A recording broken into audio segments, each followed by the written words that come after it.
adult life on it. I don't know what I think of it anymore. I've been staring at it for so long. I really can't tell if it's good or not.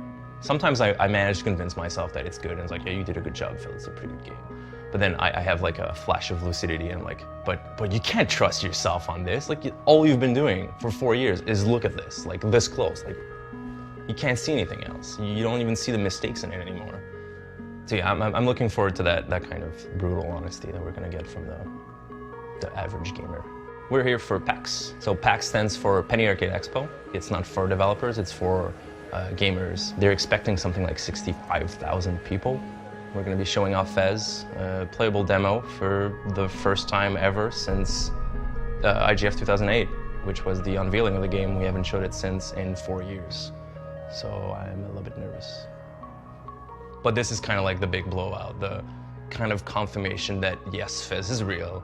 It exists, it's going to come out, you'll be able to buy it one day, and you can actually play it today. Hopefully, interest will build up again until release, because I feel like over the years people have stopped caring because it's been so long. They maybe need to be reminded that we exist. And for the first time, I felt like this is Fez. This is the game that I wanted to make. There's a mood here that I've achieved. It's not done yet. We can't ship it yet, but it's really starting to feel like a game that has a beginning, a middle, and an end. It remains to be seen if the game's going to be good, or if it's going to, work on every level. But yeah, I'm pretty damn happy with it today.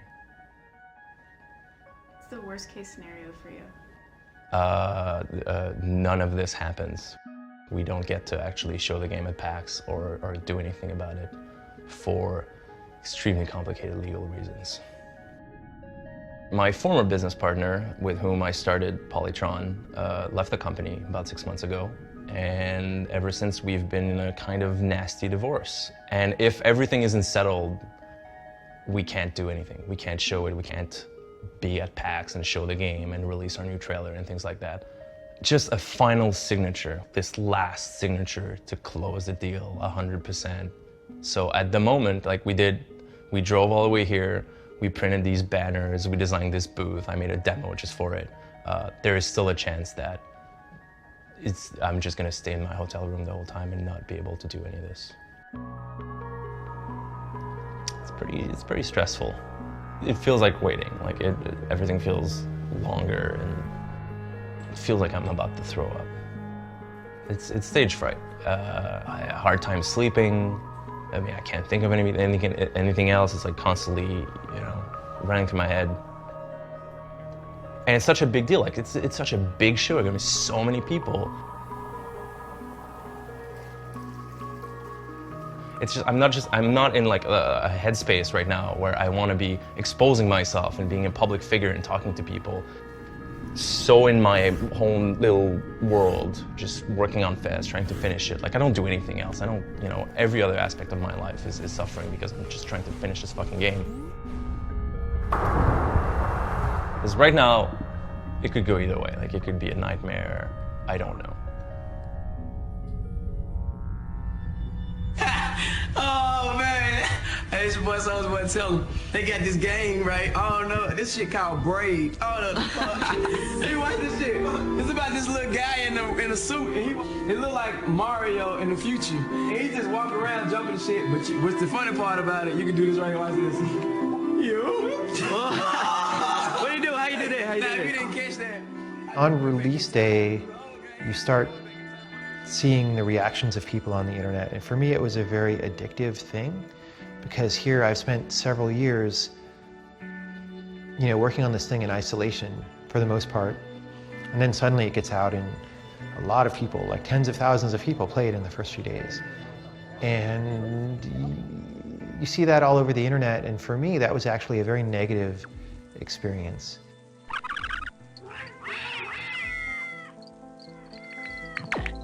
When Braid was coming out, when people would talk about it online, and this was sort of the birth of the really serious birth of blog commentary, of lots of people on blogs writing actually pretty good stuff about what they were playing, what they thought of it.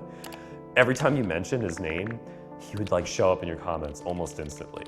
His Google Alerts, I don't even think he uses Google Alerts. I think he has something that's better than Google Alerts.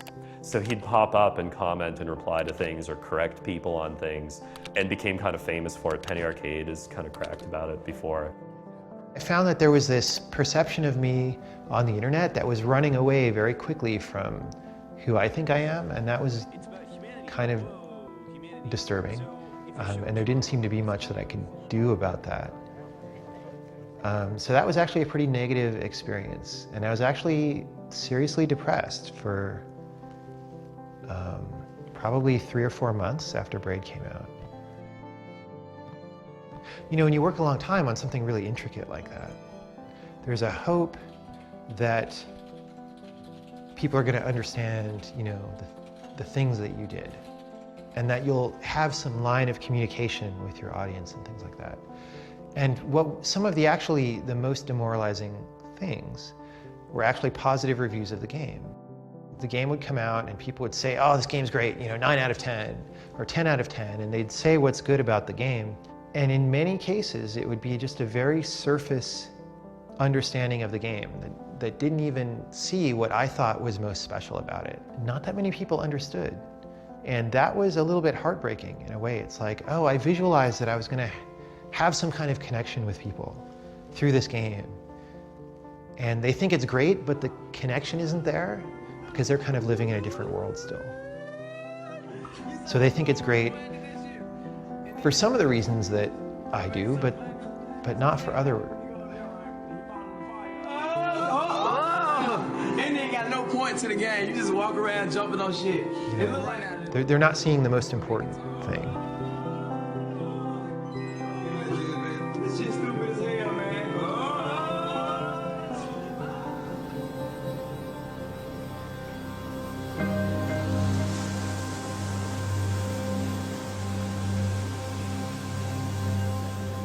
Today is Monday, and that's the embargo date. Do you know what an embargo is? Because I didn't, and I got in trouble for not knowing. An embargo, I guess, is you set a date when press can review your game. Okay, so 12 o'clock rolls around, and I start refreshing the Twitter mentions. You can search like who's talking about Super Meat Boy, and these reviews start just popping out. So I just start grabbing quotes and posting them, and so we've got a great experience, 4 out of 5, gamingtruth.com. Super Meat Boy revels in driving you crazy, but you end up crazy in love, 9 out of 10, Eurogamer. Brutal and hilarious, 5 out of 5, Console Arcade. I've never felt so challenged or rewarded in all my years that I've played with meat. I don't know who that is, but I posted it. All these reviews keep coming up, and every single time I'm thinking, I'm waiting for the really bad one. I'm waiting for the lowest review, like somebody's gotta hate it. Super Meat Boy can stand confidently next to Mario and the rest of the platforming elite. It's the best game on Xbox Live Arcade. This game is wonderful, 10 out of 10. Very addicting. A love letter to everything that's great about video games. This is nothing short of greatness. How could you not pick this game up? Buy it now, 5 out of 5. And they just kept coming and kept coming. I did not expect this at all. I honestly did not expect these reviews. Get this game now, 10 out of 10, 4.5 out of 5, 9 out of 10, 9.5 out of 10. It's weird to be launching the same time as Fallout and be getting reviews that are almost better. Like, that's weird. It's especially a game that I'm going to be buying. It's pretty fucking awesome.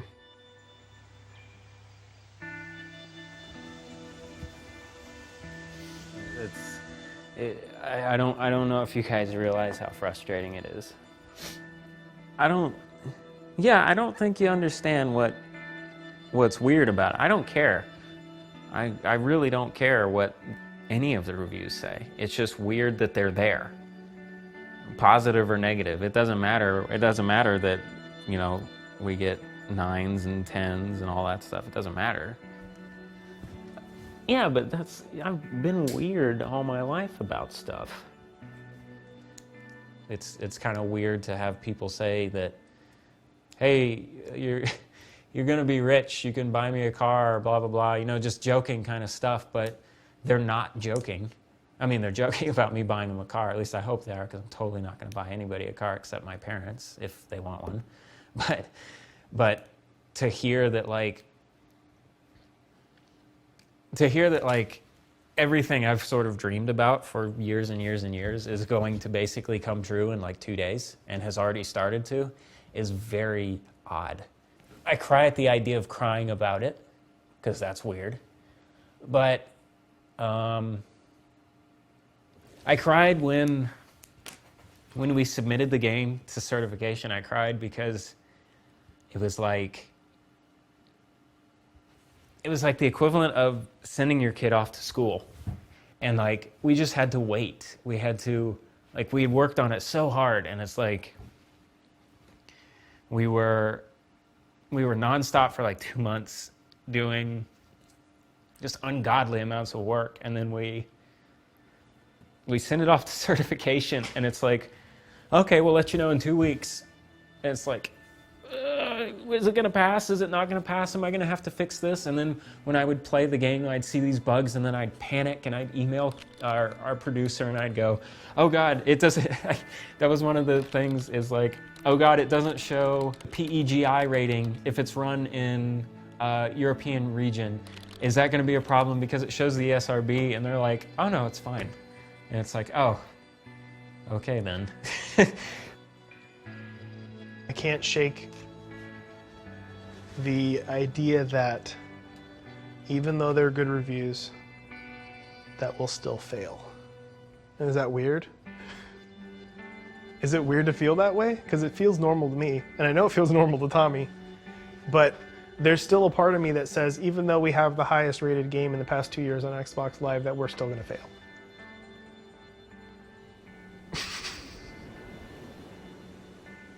Tommy, do you feel the same way? Like, there's still a part of me that worries that we could fail at this point, and even though, yeah, it is there.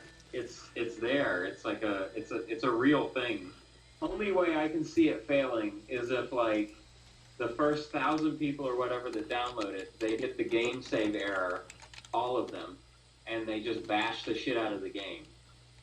yeah, well, those are different worries definitely for you. Like, I know that. Yeah, people might lose their save, but they're still going to enjoy the game and keep playing, and we're going to fix it. So this is contacts to 578 people. I'll do that. Then I'll update the website. I'll update my blog, update my Facebook, and call it a night. What are you going to do, Tommy? What happened? I just fell asleep. Really? Yeah. What did you say? Nothing.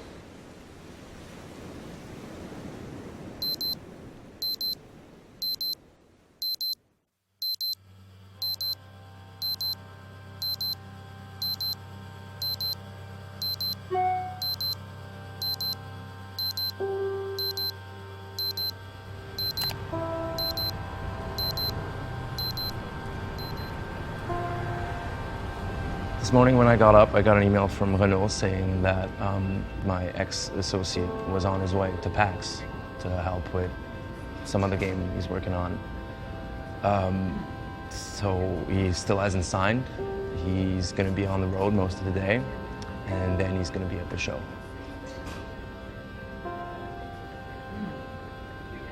And I'm having a panic attack about this. I feel like I'm going to cry, throw up, and pass out all at once. My breathing is all weird. I'm gonna lose my shit. I'm gonna kill him. I'm gonna fucking murder that guy, and it's gonna get everybody in trouble. We're gonna get kicked out of PAX or some kind of horrible disaster like that. I can't even begin to figure out how I'm gonna handle this. If he doesn't sign, we can't do the show. And he can. He's gonna do his own show, prevent me from doing my own. It's like, it starts today. The show is tomorrow morning. Like, we have one day to set everything up, and it's still not signed. And he's coming. He's gonna be there, and he's gonna come around and check out the game, and I'm gonna cold blood fucking murder him. I'm gonna fuck that guy, seriously. I have to set up the show while not even knowing, like building a booth at the show without even knowing if it's, we're gonna have to fucking disassemble it. We're gonna have to take apart the Fez kiosk and put it away. Build it up, tear it down. Why? Why is he doing this? What's the point of this? It just doesn't make any sense. He should just fuck off, let me finish the game, not interfere in any way, because he stands to gain so much from this. If he just lets me do my work, he's gonna be a millionaire for nothing. He won't have done anything. He'll be a fucking millionaire because of me. And somehow he's trying to fucking sabotage that. He's trying to ruin that. Or just playing mind games? What is he, stupid or cruel, or both?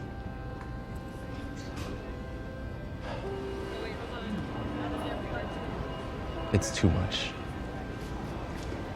There's too much at stake, and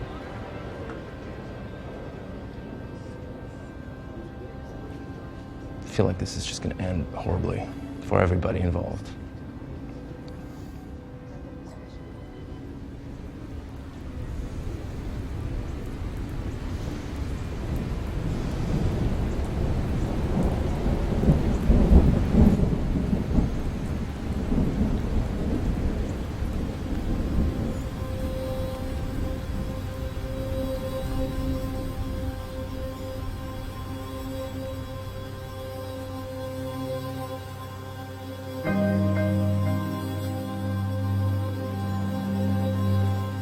Where's the remote? Is the remote over there?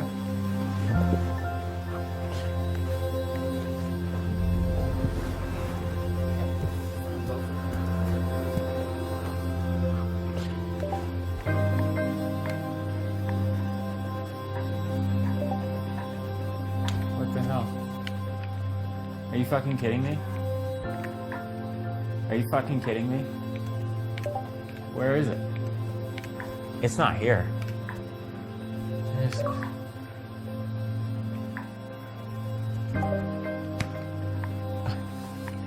What the fuck is that?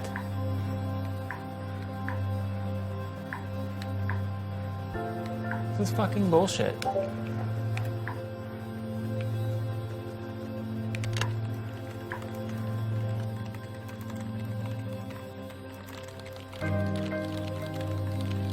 We're nothing. We are nothing to them. We're being fucked.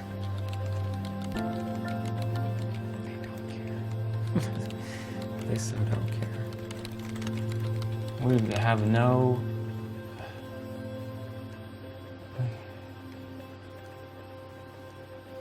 We have no placement on the marketplace, which is the entire point of doing the sale and doing this stupid promotion and fucking killing myself to get this game out in time.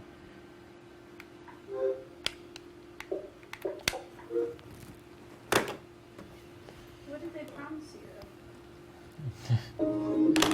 We get a spot in front of Xbox like all the other shitty games do. But How important is placement? pretty fucking important.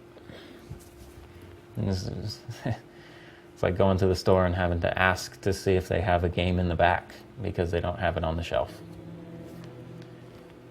You know how often people do that. Ladies and gentlemen, go for a wild, wild ride with the Watusi. Big motor to feed. I'm not going to look at sales. No, I'm not going to look at sales. There's no point. There's no point in looking at sales because there's no way of me gauging how well it's doing within the first couple hours. So there's no point in me even downloading it and checking the leaderboards. It just would freak me out and make me all OCD, and I'd just constantly refresh it. I'll just wait for Microsoft to call. That's how you do it. First day is very, very important because it sort of it's like a pace car.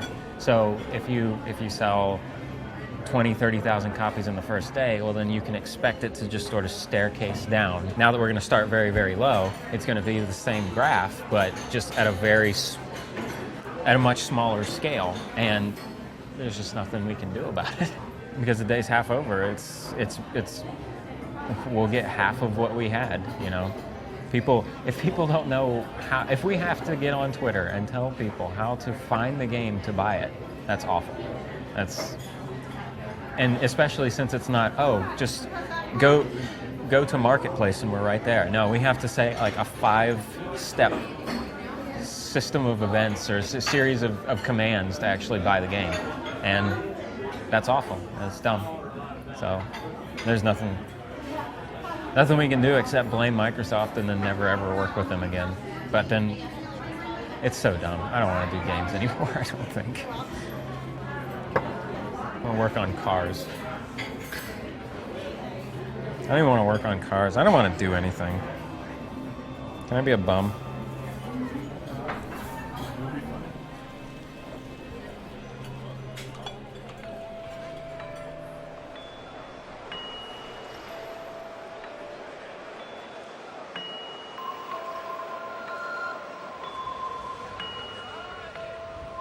It's Friday.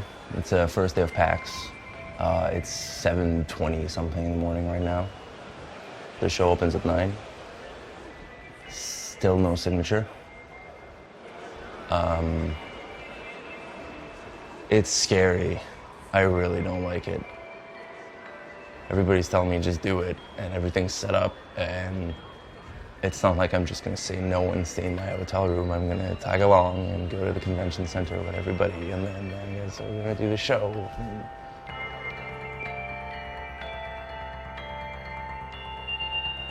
Yeah, I guess I'm pretty nervous. Well, it's the first time we show the game since we first showed it. Pre-success before you ever release is not a guarantee that, that the world will be there for you. And the worry I certainly have for Fez is that by the time that game ever comes out, we'll have moved on to some other thing. I'm hoping that it has a Phoenix Rising moment, kind of. They're like, oh yeah, Fez is back. That people will take us a little bit more seriously and not treat us like some kind of vaporware joke. And kind of, establish that everything's real.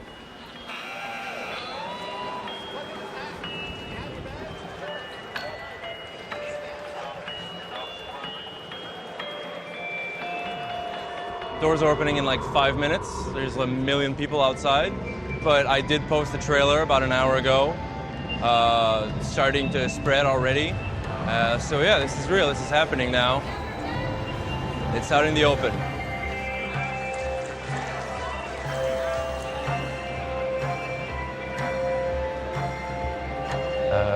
It's really like a nerve-wracking experience to look at somebody play my unfinished game.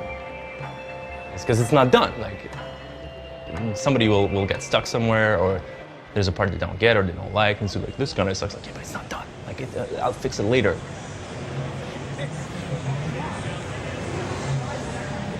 Yeah, it feels like too personal. It's too close. Like, it's too. Yeah. We'll see what happens.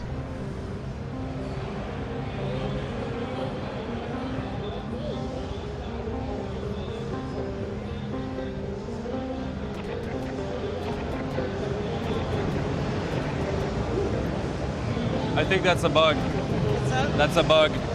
I think you're stuck now. Yeah. Give me that moment.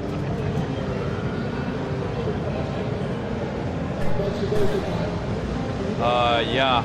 I don't know what that was. Yeah. But he's supposed to keep talking and then something happens. Gotcha. If you don't mind starting over. Okay, thank you. First player, game-breaking bug right away. Right away. Oh, god damn it. Oh, it's completely broken. Sorry. That's not good. Yeah, I need to restart this thing.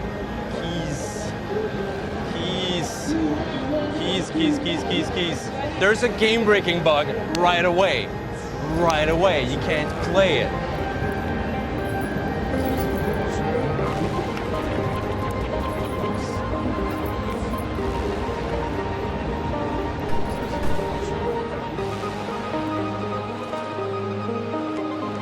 keeps crashing all the time. It's completely unstable. There are game-breaking bugs like right at the beginning. Damn it! Like even to like start new game, it starts a bugged out game that doesn't work. I need to restart the computer like practically every time somebody's done playing. It's a disaster. Oh, really? It's a complete fucking disaster. What happened? Where were you at? Nothing, just hit start new game. It just stayed in the sky. One moment. But like every time it crashes, it feels like a personal failure, like a deep personal failure. I need to actually kill the game and restart it. Like I should apologize. Like, oh, I'm so sorry I wasted your time. And you can start again if you want, but yeah. We made too many changes last night and now we have an unstable build on our hands.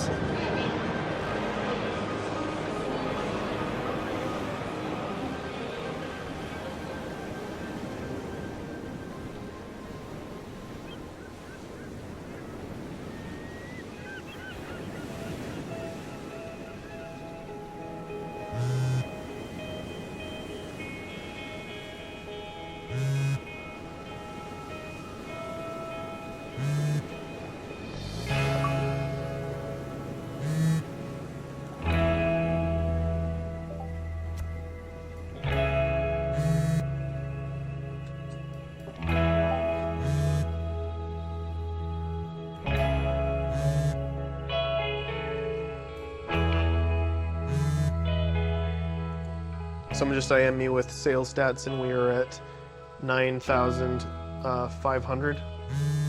So 500 more sales, and we hit 10, which is considered a success for a first day. And it's 2.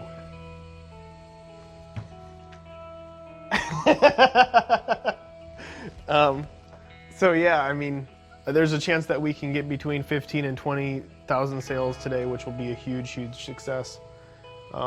Not record-breaking, but still really amazing. In the past 10 hours, Super Meat Boy has grossed more than I've made in the past 6 years combined.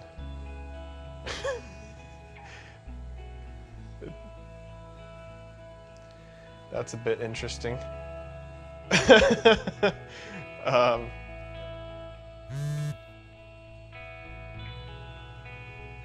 don't know, it's just surreal. I wish Tommy was here. I wish Tommy was here.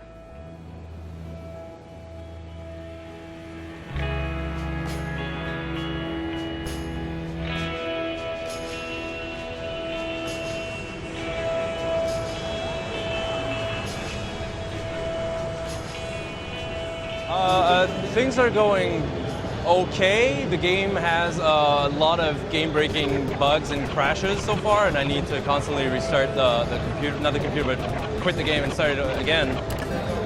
But people are really enjoying it. A lot of people are actually playing for 15, 20 minutes.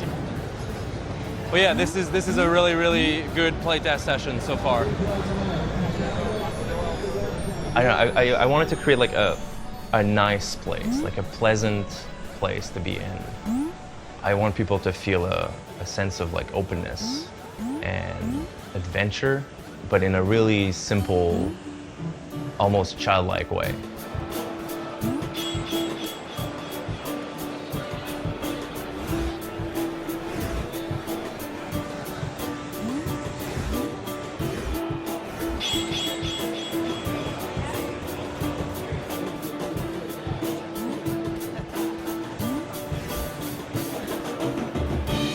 I really want people to just enter that world and enjoy their time in it. That's what the game is. It's a nice place to spend time in. I'm trying to recreate that experience of playing games as a kid before the internet existed and hearing these kind of urban legends like, hey, I hear if you go stand in that corner for 5 seconds and you press down and then you jump 2 times, it warps you somewhere. When I started gaming, yeah. Yeah, that's kind of what the game is about.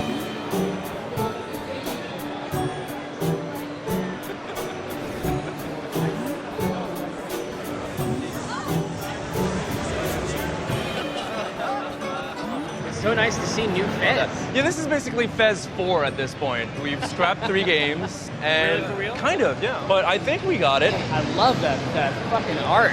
Thank you. Ken just introduced me to Tycho from Penny Arcade, who was very, very much into the game. That is sick.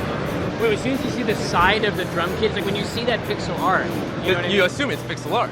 This is a powerful figure in the Game in the Street. He fucking runs this entire gigantic show. I like this part where it just kind of. Now it's pixel art. Fuck yes. I was just really happy to meet the dude, and that he liked my game and me so much. I just got a ping back from Destructoid, who posted about the trailer, and only for the post from Destructoid, that one post, already got 11,000 likes on Facebook and 209 retweets. Wait, that's in 2 hours. In 2 hours. That's amazing. It's gonna be awesome. But yeah, people enjoy Fez. Almost universally, it seems. How does that feel? Feels pretty good.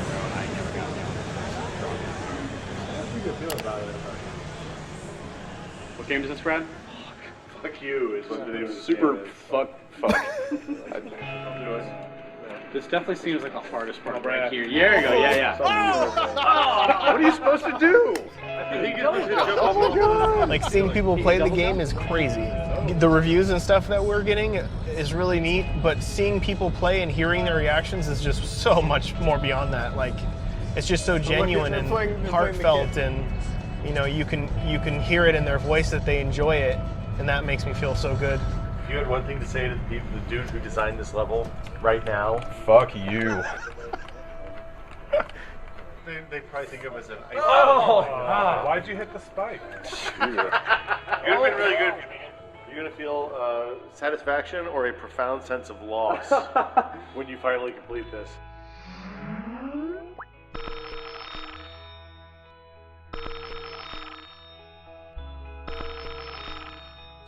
Fucking hell, dude. How you feeling? Are you alright? Yeah, man. Tommy. Uh-huh. Okay, email from John. Braid sold 10K the first day. Oh, cool. We are closing in at 15 very soon. That's pretty awesome. Hey, Tommy, remember that game Braid? Yeah. I think we might get 20. I think we might. That means that on the first day that we might sell double what one of the most successful indie games of all time has sold. We're really going 1,000 people an hour. It's crazy. You should be very happy about this, Tommy. I am happy. I'm also very tired. Very, very tired. Oh man, that's fucking crazy. 15,000 copies done. John swore up and down. That was the Oh, Tommy, if you want to also get even more happy, just go to YouTube and search Super Meat Boy and look at most recent. People are just there's one guy who just posted. It was his unwrapping. He wanted to have like an unwrapping of the game, so he went out and bought points. It shows him getting the points, redeeming the points, putting it into the game, downloading the game, and then it's just him reacting to playing the game.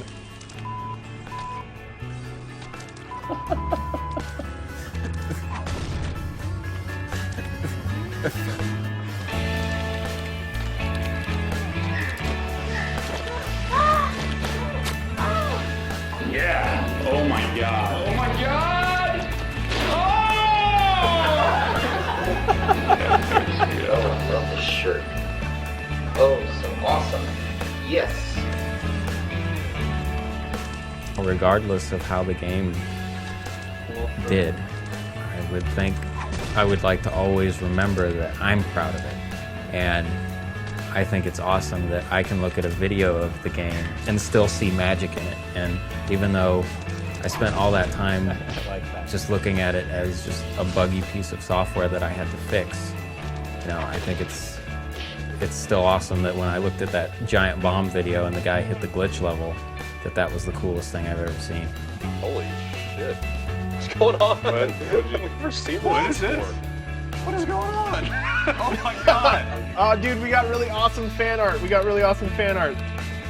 is a really good drawing. That's crazy though. I used to draw shit. I used to draw Mario. I used to draw Mario obsessively. Like, oh my god, it's just so crazy. This is an extraordinary platformer that makes you work for every inch you gain. It all begins with the controls. It's apparent that the controls are just an extension of your thoughts. This is an amazingly well-designed game because it seamlessly avoids the frustration of dying by shielding you from your own aggravation. You can spend as much time as you want getting lost in this incredible world. But the rush of winning is what defines this excellent game. Video reviews, man. What are you doing? What are you doing over there? What? I just, to see somebody like really get it. You look at it and you think it's like effortless, like it's, you just made a game but you really put everything into it and you really knew what you were doing. It's not easy. Not everybody could do that. Well, I think that people get it. It's just so crazy. It's nice to hear people get it and I don't have to tell them. Yeah, that was an awesome review. What a fucking crazy year. Starting to feel worth it. A little bit. So starting to feel worth it.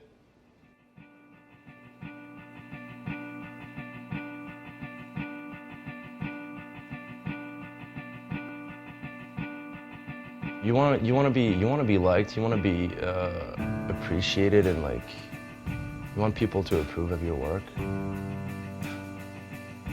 It's just that you work on a project for so long like that in semi-secrecy. You can't really show it. You can't get that much or any feedback really. You just want to get any little morsel of appreciation. Well, I do anyway. It's like when people, I don't care what people think about this and that. It's like, I care about what people think. I wish I didn't, but I do. It's kind of silly. Like, I'm a little bit annoyed at how much I care about that stuff. Yeah, I wish I didn't care that much. It is kind of like I need any little bit of feedback and love that I can get. Last night, Destructoid post about it, and they have the little like retweet and like thing. And it said we had like 200 something retweet and 11,000 likes on Facebook. I was like, oh my god, 11,000 likes. And that really kind of gave me a huge boost. And then later I went back at the hotel and I checked it again and realized it was a fluke, and we had 0 likes. Why do I care so much about this? How many likes I get on a stupid website? Why do I let these things affect me at all? But they do. Like, I do want to have a fucking million views on my trailer. I want everybody to be talking about the game. Yeah, it can get to you, because it's like they tell you what you want to hear, basically. Well, not what you want to hear, but sometimes I think the game sucks and that I suck and that it's not gonna work, and then this one guy comes along and is like, yeah, this game is stupid, nothing happens in it, and I'm like, oh fuck, you're right, nothing happens in Fez.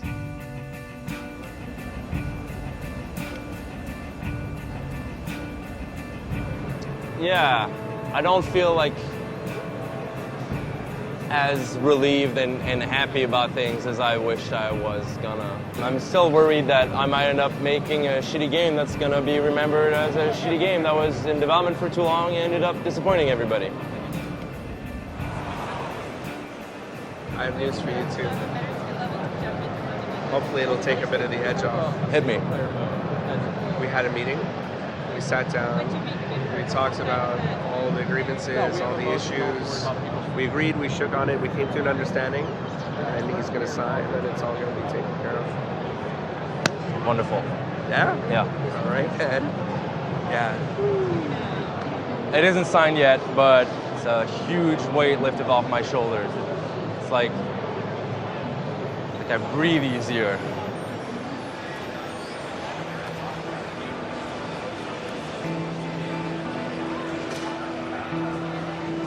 I'm getting a definitive Knit Stories vibe. Yes. A little bit of Cave Story. No. No cave story is what I meant to say. Why does he wear a little fez hat? Because that's where he gets his 3D power from. Because the Fez is a cube, and well, that's it really. That's my logic for that.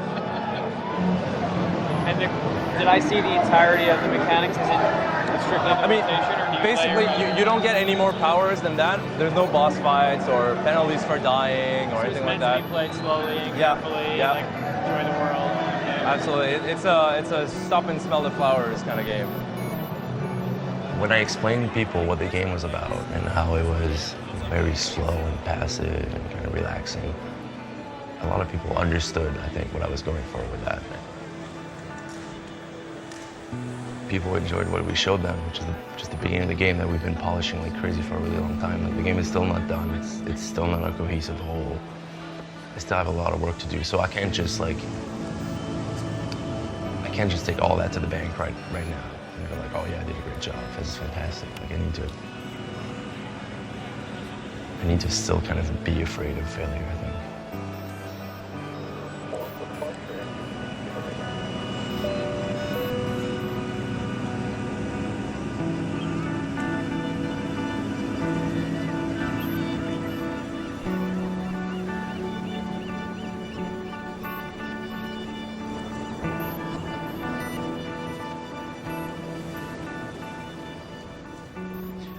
The game came out. It was highly praised in the press. We got interviewed by the Wall Street Journal. It got the second highest Metacritic score of all time on Xbox Live, and we sold like 22,000 copies of the game. Yep. I feel like I actually, for the first time in my whole career, I successfully did something that, you know, that a majority of people liked, and it wasn't an alienating experience. Like, I'm notorious for making games that tend to alienate, or not everybody completely understands, and to make something that seems to have complete universal praise. Like, I can't help but think like I finally made something good. Like, I know that there is a kid out there who stayed up all night long for the game to come out and then didn't go to school the next day because he was so into playing it. And that even far exceeds my experiences when I was younger. And to think that I could make something that could have an impact on this kid, even creatively, into thinking, hey, I know two guys made this. Like, maybe I can make something too.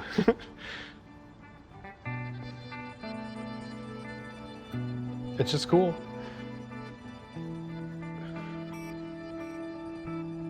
It's really cool. It feels really, really good.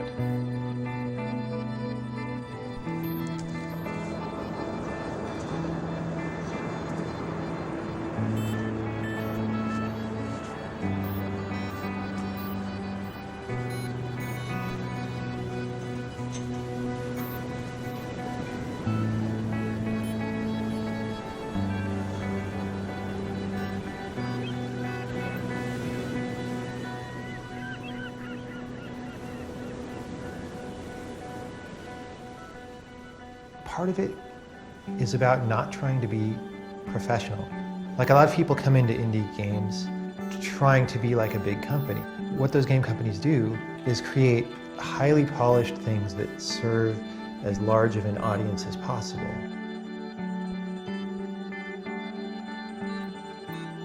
The way that you do that is by filing off all the bumps on something. If there's a sharp corner, you make sure that's not going to hurt anybody if they bump into it or whatever. That creation of this highly glossy commercial product is the opposite of making something personal.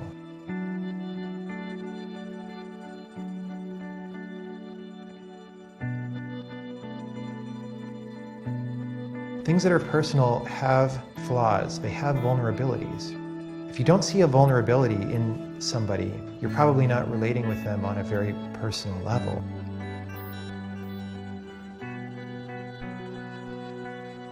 So it's the same with a game design. You know, making it was about, let me take my deepest flaws and vulnerabilities and put them in the game, and let's see what happens.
Even if you didn't have an audience,